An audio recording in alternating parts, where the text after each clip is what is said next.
Mesdames, Messieurs, bonjour et bienvenue dans cette édition de 13h. Le président de la République élu du Mali, Ibrahim Boubacar Keïta, était en début de semaine au Tchad. Sur place, il a rencontré le président tchadien Idriss Déby Itno. Le reportage de nos confrères de la télévision tchadienne. Élu démocratiquement le 11 août dernier, le nouveau président malien a décidé d'effectuer au Tchad son premier voyage à l'extérieur en signe de respect et d'admiration à ces beaux et grands pays d'Afrique centrale pour son rôle dans le maintien de la paix et de la stabilité sur l'échiquier continental. Ce lundi, Ibrahim Boubacar Keïta a été tout d'abord accueilli à Abéché par les conseils spéciaux du chef de l'État, Ahmad Bachir et Omar Kadialemi Boukar, dépêchés en hélicoptère à cet effet, et le gouverneur de la région du Wadaï, Mohamed Orozi, avant d'être conduit à Iriba, où séjourne depuis dimanche le président de la République Idriss Déby Itno. À son arrivée à Iriba, le président Ibrahim Boubacar Keïta a été accueilli par le gouverneur du Wadi Fira, Mohamed Delio. Le chef de l'État malien, qui a tenu à rencontrer son homologue tchadien avant même son investiture, a été reçu pendant plus de 2 heures par le président Idriss Déby Itno. Au cours de l'audience, IBK s'est acquitté d'un devoir moral, celui de réitérer au chef de l'État, au gouvernement et au peuple tchadien toute sa gratitude pour l'intervention du Tchad au nord Mali. Et c'est justement ce point qui a été longuement abordé par les deux chefs d'État. Le sens de la toute première sortie à l'étranger d'IBK consacrée au Tchad va donc au-delà de la dimension visite. C'est en fait l'expression claire du message de remerciement et de reconnaissance de son pays et de la communauté internationale au Tchad, message qui est en lui-même un couronnement de sacrifices consentis par le Tchad pour la défense de l'intégrité territoriale du Mali. Après l'audience, le président de la République Idriss Déby Itno, usant de la légendaire hospitalité tchadienne, a raccompagné son hôte au pied de l'hélicoptère pour Abéché, où l'attendait l'avion qui l'a transporté de Bamako. Retour ici au Mali, le président de la commission Dialogue et Réconciliation à la tête d'une forte délégation s'est rendu à Kidal cette semaine. Objectif, informer et sensibiliser la population sur la mission de la commission qu'il dirige. Sur place, les populations ont exprimé leur désir de vite tourner la page des divergences pour vivre dans la paix. Envoyé spéciaux à Kidal, à Gali, à Gagissa, Abdoulaye Diarra. Le Mali, riche de sa diversité culturelle et ethnique, a plus que jamais besoin d'une réconciliation. Et c'est dans ce but que le président de la commission Dialogue et Réconciliation s'est rendu dans la capitale des Adrales des Iforas pour rencontrer la population. Les missions de la commission étaient au centre du débat. S'agissant des missions de la commission, on peut retenir 4 volets essentiels. Il s'agit d'identifier et de recenser les forces politiques et sociales ainsi que les groupes armés concernés par le processus de dialogue et de réconciliation, d'enregistrer les cas de violation des droits de l'homme commis dans le pays du début des hostilités jusqu'à la reconquête totale du pays. Il s'agit aussi d'identifier et de proposer des actions destinées à renforcer la cohésion sociale et l'unité nationale. Des missions qui riment bien avec les préoccupations des chefs coutumiers de la région et les femmes qui l'ont d'ailleurs mentionné dans une déclaration remise au chef de la délégation. Dans leurs différentes interventions, les chefs traditionnels et le maire ont salué l'arrivée des membres de la commission à Kidal tout en réaffirmant leur soutien sans faille aux actions entreprises par l'État et la communauté internationale pour recoudre le tissu social affecté par la crise. Avec l'espoir que la mission que vous êtes en train de conduire laissera de belles traces derrière elle, en participant, n'est-ce pas, au retrouvailles entre les citoyens d'un pays, des mêmes pays, qui sont divisés politiquement. Depuis le retour de l'administration, le premier responsable de la région s'est attelé à améliorer les conditions de vie des populations à travers plusieurs actions de solidarité. Il est bon de noter que ce dénouement et ce sens de solidarité internationale ont été des facteurs décisifs dans le déclenchement du retour des populations. Dans la même veine, l'État, par diverses actions, est au cœur de cet élan de solidarité exigeante à travers, entre autres, les distributions gratuites, la réhabilitation des forages, l'assistance multifonctionnelle des populations de Tessalit et Agolok, victimes d'inondations le 9 juillet dernier. Les membres de la délégation ont rendu une visite aux notabilités de la ville avant de se rendre à l'aéroport pour regagner Bamako. Ici, à Bamako, suite aux pluies diluviennes qui sont abattues sur la capitale, le ministre de la Solidarité et son collègue de la Sécurité étaient hier sur le terrain pour s'enquérir de la situation des victimes et apporter la solidarité du gouvernement. Aloussé Touré était là pour Malia Tchaluité. Cet après-midi, à l'école de Korofina, l'un des deux centres principaux d'accueil des sinistrés de la commune 1. Le linge des sinistrés séchait encore au soleil. Ici, cohabitent 282 sinistrés, dont 232 enfants. À leur côté, la Croix-Rouge malienne qui a déjà fourni couverture, moustiquaires, grésil et eau de javel. La visite des deux ministres est la traduction de la solidarité de l'État malien envers ces populations éprouvées qui manquent de presque tout.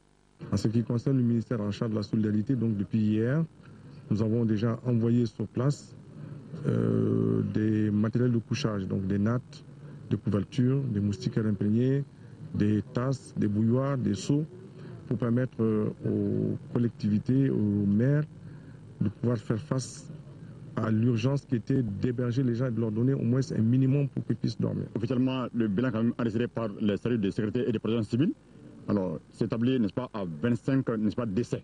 Il y a eu beaucoup de dégâts matériels, il y a quand même des maisons quand même qui se sont écroulées. Il y a même des véhicules qui ont été emportés par les eaux, des véhicules, des engins à deux roues et pas mal de choses. L'école de Zeguenebougou abrite 12 familles avec une moyenne de 20 personnes par famille. En commune 4, ce sont les groupes scolaires de Lafia-Bougou et de Taliko qui accueillent les sinistrés. Dans un premier temps, en amenant des provisions jusqu'à hauteur de 8 tonnes de riz, et 8 tonnes de mil, 5 tonnes de sucre, 400 nattes et 200 bouillards, et puis avec 300 couvertures. Donc depuis hier, effectivement, la mairie en collaboration avec les différents services, c'est-à-dire que la sécurité, notamment la police, la protection civile, et puis le service du développement social de la commune 4, le concert avec le CSRF aussi, et ont pu quand même acheminer, c'est-à-dire que les victimes au niveau des sites. Une commission multidisciplinaire devrait évaluer le sinistre et proposer des solutions. Dans le même registre, le ministre de l'administration territoriale, de la décentralisation et de l'aménagement du territoire, lui également était sur place pour constater les dégâts causés par les précipitations et rencontrer les sinistrés. Nando Dambélé, compte rendu.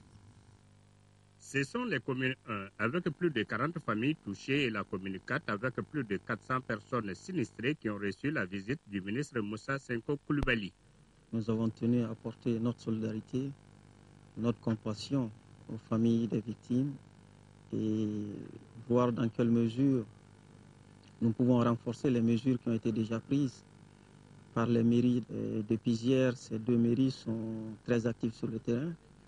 Elles ont réussi à apporter tout ce qu'il fallait apporter comme premier élément de secours à nos populations sinistrées.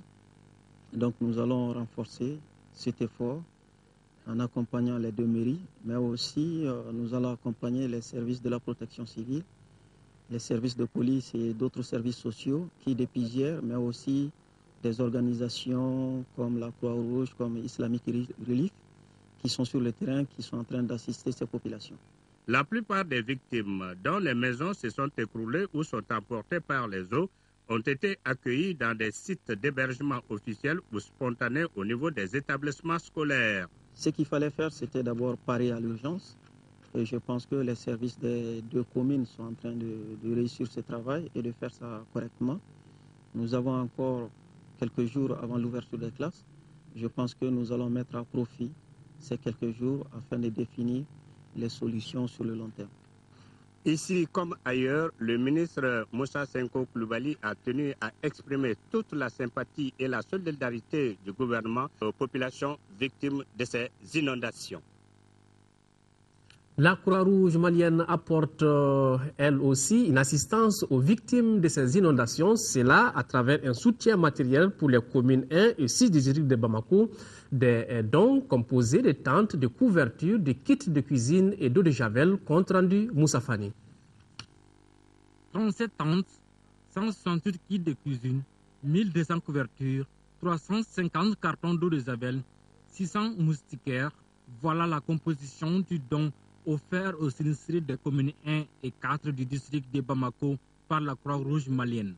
Un don qui devrait contribuer à soulager les bénéficiaires. Nous ne pouvons que remercier la Croix-Rouge qui vient de nous aider après cette pluie. Et nous allons prendre soin de ce qu'elle vient de nous offrir. Nous saluons cette action de la Croix-Rouge malienne. Le secrétaire général de la Croix-Rouge malienne invite les bénéficiaires à une utilisation judicieuse du don. Et on parle de catastrophe, c'est lorsque ces populations sont à un niveau où réellement le désagrément menace leur subsistance et leur existence. L'appel que nous lançons, c'est une utilisation appropriée. C'est dire que c'est vrai que si le besoin est là, l'utilisation sera tout à fait dans cette logique. Donc bien sûr, la sensibilisation accompagnera tout ça. La Croix-Rouge malienne n'entend pas s'arrêter là. Elle compte apporter d'autres soutiens aux sinistrés du district de Bamako. Sur un tout autre sujet, les membres du Conseil fédéral des associations professionnelles des banques et établissements financiers de l'UEMOA étaient hier en réunion ici à Bamako. La rencontre vise non seulement à renforcer la profession bancaire, mais aussi à promouvoir un système financier exclusif et performant pour les 8 pays de l'UEMOA. Pour ce faire, certains défis sont à relever. Il s'agit notamment de la question de la sécurité, de la disponibilité de l'énergie ou encore de la décentralisation de la Banque centrale. Bourama Traoré nous fait le compte rendu. Réunion de la Fédération de l'Association professionnelle des banques et établissements financiers de l'UEMOA, des acquis et des défis sur la table de discussion. Concernant les premiers points, les activités réalisées par la Fédération donnent satisfaction, parmi lesquelles le renforcement des moyens d'action de l'association et l'instauration d'un climat de concurrence saine entre les membres et bien d'autres. La Fédération des APB apporte une contribution de très grande qualité au renforcement de la profession bancaire, à la promotion d'un système financier inclusif et performant au service du développement et de la croissance économique dans l'espace IMOA. Au fil du temps, la Fédération s'est imposée comme une véritable force d'analyse, de propositions et d'action, ce qui s'est traduit par une plus grande lisibilité de son rôle et de ses orientations stratégiques. Le second point inscrit à l'ordre du jour de la réunion est relatif aux grandes préoccupations économiques. Les premiers responsables de la communauté bancaire réfléchissent notamment à l'accroissement et à l'amélioration des services financiers offerts aux populations de l'espace communautaire. Cette tâche ne peut malheureusement s'exercer si certaines entraves ne sont pas levées. Il s'agit entre autres de la question de la sécurité, la question donc de l'énergie, la disponibilité de l'énergie et de son coût, la question donc de l'amélioration du climat des affaires, notamment les questions liées à la justice dans nos États, et éventuellement la question donc de la décentralisation de la Banque centrale pour nous permettre donc de sécuriser notre activité. Trouver une solution à ces préoccupations, c'est permettre à la Fédération des APBF de faire face à la concurrence et de jouer tout son rôle dans un marché financier mondialisé. La rencontre de Bamako aborde également l'épineuse question de la bancarisation, dont le taux reste encore faible au sein de l'espace UEMOA.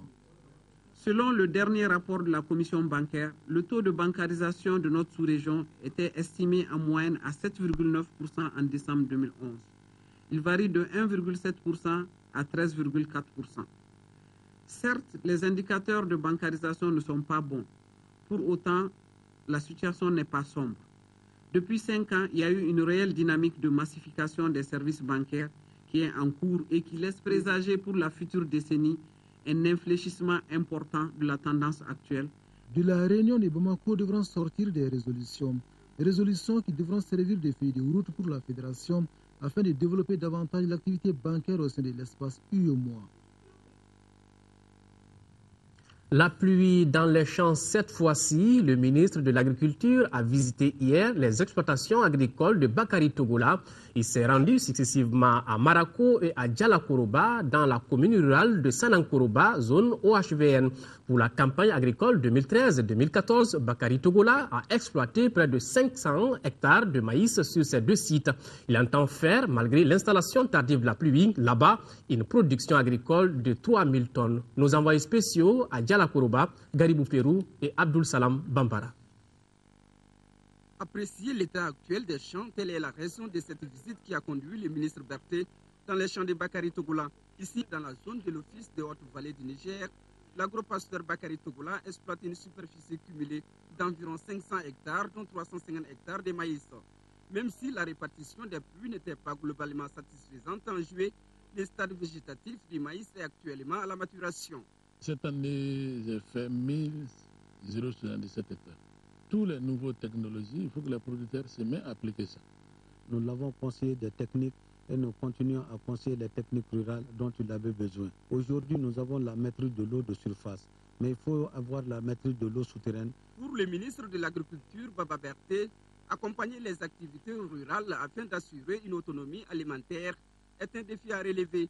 C'est pourquoi il a exprimé sa satisfaction et son soutien indéfectible aux agriculteurs après les visites des champs et d'autres infrastructures agricoles. On peut faire de l'agriculture, mais on sort de l'agriculture aléatoire, progressivement, parce que les équipements que j'ai vus ici, les motopompes, les tracteurs, les charrues, les animaux, c'est quelque chose qui demande un investissement lourd.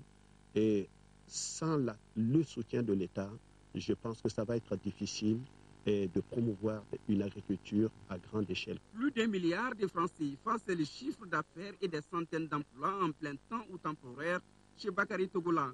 En plus de cela, l'exploitant compte à l'avenir créer un centre de formation agricole.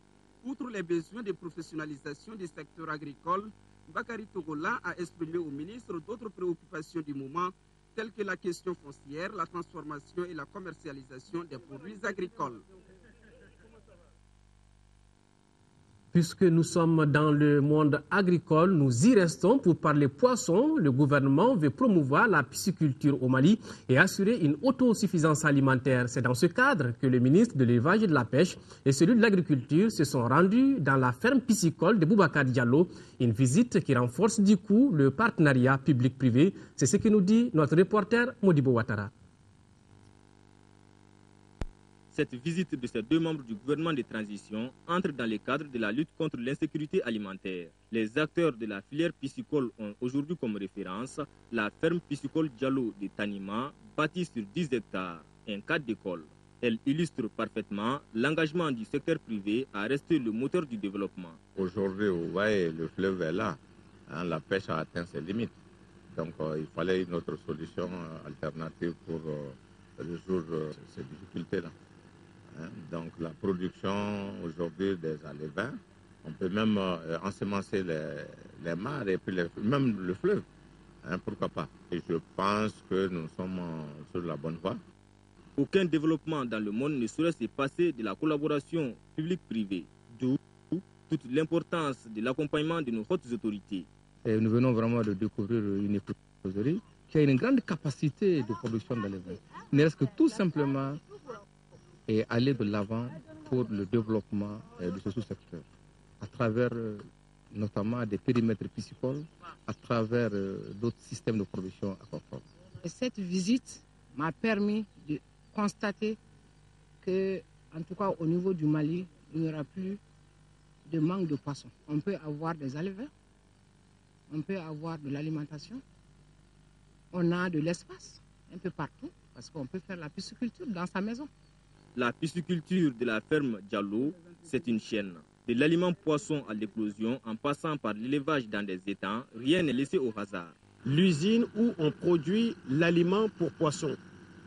On produit des aliments enrichis et qui accélèrent la croissance des poissons. Je pense que c'est déjà une initiative qu'il faut saluer. Avec l'ensablement de nos cours d'eau et la rareté des poissons, la pisciculture de nos jours est une démarche incontournable, une course de fond qui nécessite l'accompagnement des plus hautes autorités. Ceci pour avoir des carpes, des silures ou autres types de poissons dans nos assiettes. Voilà, du poisson tout frais. Sur un tout autre plan, les enfants des militaires renouvellent leur reconnaissance à l'armée malienne et à ses alliés pour les efforts consentis dans la restauration de la paix dans notre pays. Ils viennent d'ailleurs de leur décerner des distinctions. Compte rendu, Mamourou Sidibé. Les enfants des militaires du Mali, dirigés par Mme Kone Oumou Sangaré, ont fait de ce jeudi une journée de reconnaissance en l'honneur des pays contributeurs pour la paix au Mali. Au nombre des contributeurs qui viennent de recevoir des distinctions, il y a la MINUSMA, l'Union européenne, l'opération Serval, la MISMA, la CEDEAO, la Chine et le Tchad. Cette journée pour nos parrains est une leçon de l'histoire. Les événements et les actions qui se sont déroulés ces derniers mois au Mali ont remis à leur place véritable les valeurs de solidarité, de confraternité ayant servi de fondement à l'Organisation des Nations Unies et de repère aux pères fondateurs de l'Union africaine. Le représentant de la force Serval a, au cours de la cérémonie, renouvelé la volonté de son pays à accompagner le Mali pour la restauration de la paix et de la démocratie. Nous sommes bien évidemment très honorés de recevoir ce prix qui symbolise toute notre amitié, tout notre engagement auprès de nos frères maliens. Et donc c'est avec beaucoup d'émotion qu'au nom du général Foucault, j'ai reçu ce tableau. Et bien évidemment, mes pensées sont allées vers les 7 des nôtres qui sont tombés sur cette terre pour reconstruire ce pays que nous aimons, ce pays frère. Et donc l'émotion est très grande. Au menu de la cérémonie, Bako Dagnon, Mamadou Tunkara et Koumba Diabaté se sont succédés sur la scène pour rappeler les valeurs historiques de notre pays. Voilà, c'est la fin de cette édition. Merci de l'avoir suivi. Autre rendez-vous avec l'actualité 18h-20h, une présentation de Ibrahim Djambélé. En attendant, passez de bons moments en compagnie de nos programmes. Si vous êtes à table, très bon appétit. Au revoir et qu'Allah bénisse le Mali.